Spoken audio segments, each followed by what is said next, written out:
Internal reconstruction. तो in brief बोलेंगे, आपको बैलेंस शीट में इसमें दिखेगा कि एक बड़ा सा प्रॉफिट एंड लॉस स्टेटमेंट में लॉस खड़ा है। तो इस कारण क्या होता है कि कंपनी बंद होने को का संभावना हो जाता है। तो और डायरेक्टर्स एंड मैनेजमेंट मिलके ये डिसीजन लेते हैं कि बिफोर ये बंद हो जाए, एक बार लायबिलिटीज होल्डर को एक बार रिक्वेस्ट किया जाए कि अपना अपना लायबिलिटीज कुछ तक छोड़े, तो वो लायबिलिटीज से ये लॉस कवर हो सकता है और कंपनी बच सकता है। ये सब करने के बाद अगर लायबिलिटीज होल्डर सब अगर मिलके एग्री करते हैं, हाँ ठीक है चलो कंपनी को बचाया जाए, और एक स्कीम निकालते हैं कि ये अपना अपना लायबिलिटीज ये छोड़ेंगे और इससे ये लॉसेस कवर किया जाएगा, तो वो स्कीम बन के ये सम आया है, हाँ कि ये एग्जीक्यूट करना है अपना बैलेंस शीट में। तो चलिए एग्जीक्यूट करते हैं। तो यहाँ पे जो लॉसेस है ड्यू टू एक्यूमुलेटेड लॉसेस, तो अपना जो पहले बोले थे कि बैलेंस शीट में लॉस दिखेगा, ऊपर में एसेट्स दिया हुआ है, नीचे लायबिलिटीज दिया हुआ है, लेकिन लॉसेस कहीं पे अलग से लिखा हुआ नहीं है। मतलब हम लोगों को पहले बैलेंस शीट रफली करके देखना पड़ेगा कि एक्चुअल में लॉस कितना है। तो आइए लायबिलिटीज से एसेट घटा के देख लेते हैं कितना अपना लॉस है। आप अपना कीजिए, मैं भी कर लेता हूँ।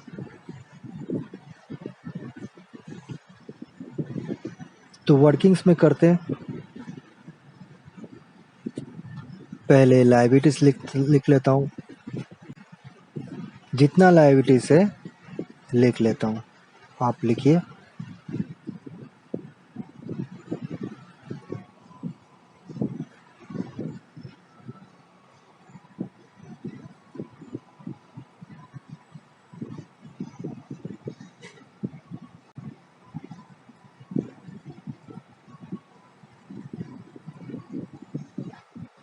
अपना लायबिलिटीज का टोटल आ गया 51,60,000।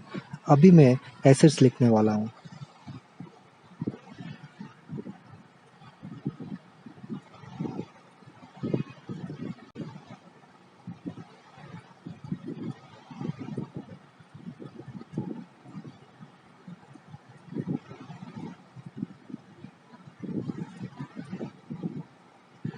मेरा एसेट्स टोटल आ गया 33,60,000, यानी कि दोनों का अगर डिफरेंस निकालेंगे तो 18 लाख का लॉस है। लिख लीजिए आप भी। तो आगे करना क्या है कि स्कीम के हिसाब से हम लोगों को आगे बढ़ना है। स्कीम का पहला पॉइंट ये है कि कोई भी to make call against the existing equity shares to make them fully paid. तो देख लेते हैं, 20,000 equity shares of ₹100 each, ₹60 paid up, यानी कि फुल्ली पेड अप करने के लिए और भी 40 कॉल करना है, और इनका टोटल है 12 लाख, यानी कि कॉल करेंगे 40 के हिसाब से 20,000 शेयर्स, तो आएगा रुपया 8 लाख, तो हो जाएगा ये 20 लाख। तो करना क्या है, equity share final call account debit to equity share capital account करके पहले ड्यू करेंगे, उसके बाद रिसीव करेंगे bank account debit to equity share final call. चलिए करते हैं।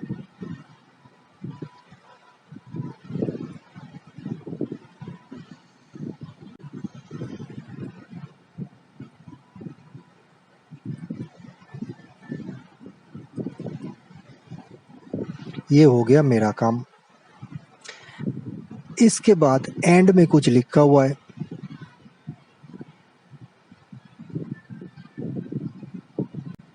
and then to subdivide them to shares of ₹20 each। ये 8 लाख रिसीव होने के बाद ये 12 लाख अपना 20 लाख बन गया। 20 लाख का हर एक शेयर का दाम था ₹100 ईच, उसको 20 में कन्वर्ट करना है, यानी कि पहले था 20,000 shares at the rate of ₹100 each, अब हो जाएगा 1 lakh equity shares at the rate of ₹20 each, दोनों मिला के 20 लाख ही होगा, यानी कि अमाउंट में कोई चेंजेस नहीं होगा, सिर्फ अपना डिनोमिनेशन चेंज हो गया।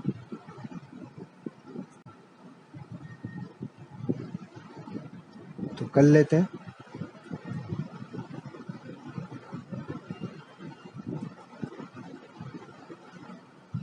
तो पहले था 20,000 इंटू 100, उसको डेबिट करके 1 लाख इंटू 20 करके 20 लाख बना दिए। ये हो गया अपना स्कीम के हिसाब से 1 नंबर पॉइंट खत्म हुआ।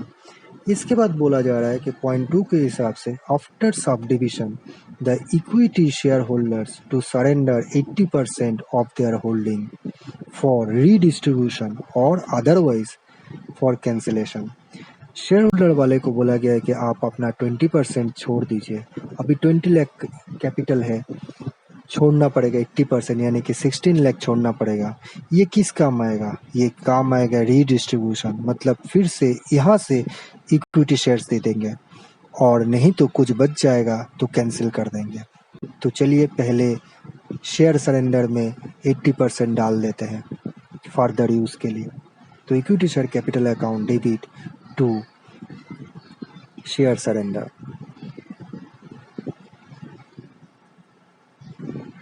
कर लिया। फिर देखते हैं क्या बोले हैं। पॉइंट 3 में बोल रहे हैं कि ए वाला डिवेंचर्स, यानी कि ये ए वाला debentures to settle the claim inclusive of interest of the holders of debentures A by issuing 2012% debentures of ₹100 each to settle the claim। पहले इनका क्लेम पता करते हैं, फिर इशू करते 2000 डिवेंचर्स। और इन लोगों को और भी दिया गया है, they are also to be issued 6000 equity shares out of the surrendered shares.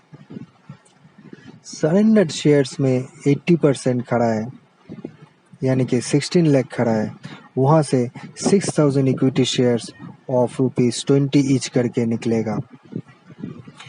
और सेटलमेंट के लिए, डिवेंचर होल्डर्स के सेटलमेंट के लिए सिर्फ दिया गया है 2000 डिवेंचर्स, तो बाकी रुपया पहले कैपिटल रिडक्शन में डालना पड़ेगा, ये उन्होंने छोड़ा है। और उन लोगों को एक्स्ट्रा शेयर सरेंडर से 6000 इक्विटी शेयर्स दिया जा रहा है। तो पहले ए वाला डिवेंचर का पूरा क्लेम निकालते हैं और उसको डिवेंचर होल्डर्स में डालते हैं।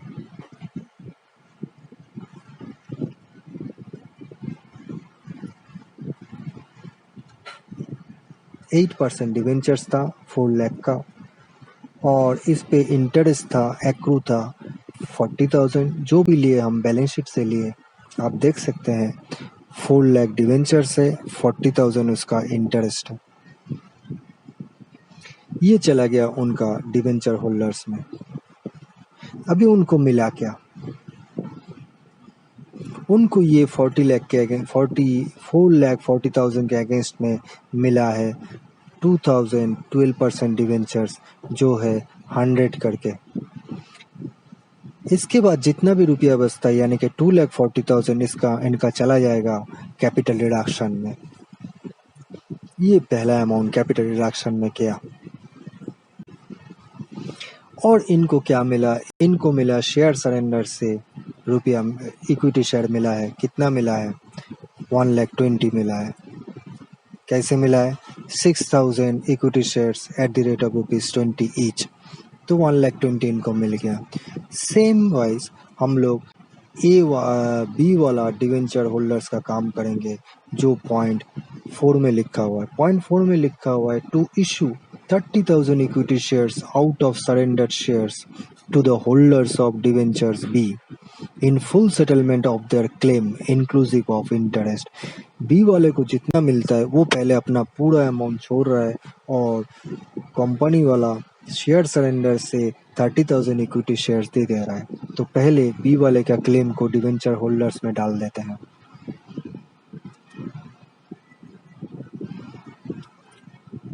डिवेंचर था 10 लाख का, और उस पे इंटरेस्ट था 1,20,000 का, तो टोटल क्लेम बनता है 11,20,000।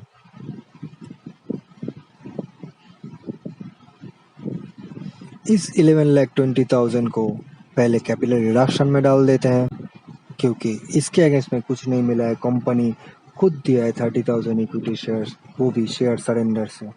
तो शेयर सरेंडर को डेबिट करते हैं, वहाँ से शेयर कैपिटल निकालते हैं 30,000 वाला, और 6 लाख इन लोगों को दे देते हैं, बी वाले को। ये हो गया अपना पॉइंट 4 वाला काम। इसके बाद देखते हैं पॉइंट 5 में क्या बोला है। पॉइंट 5 में बोल रहे to issue 20,000 equity shares out of the surrendered shares to Ram in full settlement of his account. ये राम कहाँ पे? ये राम है सन्नी क्रेडिटर्स में इंक्लूडिंग राम फॉर 11 लाख। बोल रहे 20,000 इक्विटी शेयर्स दिया जाएगा, वो भी सरेंडर्ड शेयर से इन full settlement of his account. तो पहले इसको कैपिटल रिडक्शन में डालते हैं और फिर शेयर सरेंडर से 20,000 इक्विटी शेयर इनको दे देंगे। तो 11 लाख डेबिट करते हैं, फिर रिडक्शन में डाल दिया क्योंकि उनको मिलेगा शेयर सरेंडर अकाउंट से इक्विटी शेयर, तो शेयर सरेंडर को डेबिट करते हैं और उनको दे देते हैं राम को 20,000 equity shares at the rate of ₹20 each. ये कर दिया, सही है। अच्छा, इसके बाद अपना काम है पॉइंट 6 का, to write off all accumulated losses. जो हम लोग वर्किंग से निकाले थे प्रॉफिट एंड लॉस 18 लाख, वो फिक्टिशियस एसेट्स वो है अपना discount on shares and writing down the fixed assets to the extent possible. Over valuation of fixed assets बोल के यहाँ पे लिखा हुआ है, लेकिन कितना ओवर वैल्यूएशन है ये नहीं लिखा हुआ है। मतलब कैपिटल रिडक्शन से ये सब लॉस एडजस्ट करने के बाद जितना भी अमाउंट बच जाएगा वो फिक्स्ड एसेट्स को ही कम करने में काम आएगा। फिक्स्ड एसेट्स का अभी वैल्यू है 16 लाख, तो कहाँ तक ये ओवर वैल्यू है, ये डिफरेंस जितना आएगा उसी को कम करने में काम आएगा। तो बस देखते हैं क्या करना है आगे। शेयर सरेंडर में जितना भी अमाउंट बचा है उसको हम लोग कैपिटल रिडक्शन में डाल देंगे। शेयर सरेंडर में आप देखेंगे तो 4,80,000 बचा हुआ है, उसको कैपिटल रिडक्शन में डाल दिए। ये क्यों किए, वो इस पॉइंट के लिए किए। यहाँ पे लिखा हुआ है कि after sub division of the equity shares to surrender 80% of their holdings for redistribution काम खत्म हो गया, और अदरवाइज फॉर कैंसिलेशन। हम लोग नंबर 3, नंबर 4, नंबर 5 में इसी 80% सरेंडर शेयर से इक्विटी शेयर दिए हैं। तो ये काम रीडिस्ट्रीब्यूशन का काम होने के बाद मेरा जितना बच जाता है वो कैंसिल करना पड़ेगा। कैंसिल करके वो हम लोगों को ले जाना पड़ेगा कैपिटल रिडक्शन में। तो मैं बोला यहाँ पे 4,80,000 यहाँ पे बचा हुआ है, देख लेते हैं। पहले शेयर होल्डर वाले 80% छोड़ा था तो 16 लाख। उसके बाद आप लोगों ने डिवेंचर होल्डर ए वाले को 1,20,000 का इक्विटी शेयर दिए थे आउट ऑफ सरेंडर शेयर्स।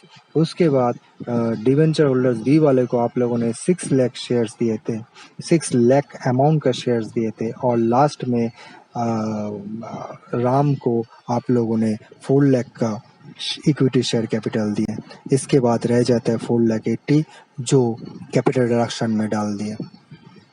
अभी कैपिटल रिडक्शन में जितना अमाउंट बच जाता है उसी से हम लोगों को लॉस एडजस्ट करना है। बच जाता है 29,40,000। तो स्टार्ट करते पहला एक्यूमुलेटेड लॉसेस है 18 लाख, उसके बाद है अपना डिस्काउंट ऑन शेयर्स, उसके बाद है अपना इन्वेंटरीज 7,80,000 था और इन मार्केट वैल्यू था 6,80,000, तो वो भी। और बैलेंस देखिए आपका जितना रहता है वो है 10 लाख, वो आपको फिक्स्ड एसेट्स कम करने में काम आएगा। तो पहले जानते थे हम लोग कि बैलेंस जो रहता था कैपिटल रिजर्व में एडजस्ट करना है, लेकिन यहाँ पे बोला गया है कि over valuation of fixed assets है, आपका वो अमाउंट दिया हुआ नहीं है, तो जितना बैलेंस निकलेगा वो आपको फिक्स्ड एसेट्स में कम करना है। तो ये है टोटल जर्नल एंट्रीज इस 2015 वाला सम का, जो कैलकाटा यूनिवर्सिटी बीकॉम ऑनर्स में आया था।